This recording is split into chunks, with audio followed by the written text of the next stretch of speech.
నమస్తే అన్న అందరికీ నమస్కారం. వచ్చే సార్వత్రిక ఎన్నికల్లో ఆంధ్రప్రదేశ్ లో టీడీపీ జనసేన పొత్తు పెట్టుకున్న విషయం అందరికీ తెలిసిందే.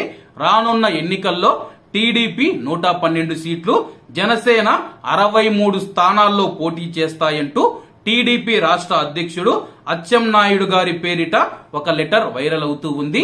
ప్రస్తుతం సామాజిక మాధ్యమాల్లో మనం చూసుకుంటే టీడీపీకి 112 సీట్లని, జనసేనకు 63 సీట్లు పొత్తులో భాగంగా ఇచ్చారని చెప్పి వార్తలు వస్తూ ఉన్నాయి. అలాగే ఈ యొక్క వార్తలను టీడీపీ ఖండించింది. సోషల్ మీడియాలో వైరల్ అవుతూ ఉన్న లెటర్ ఫేక్ అని చెప్పి టీడీపీ ఎక్స్ లో పోస్టు చేసింది.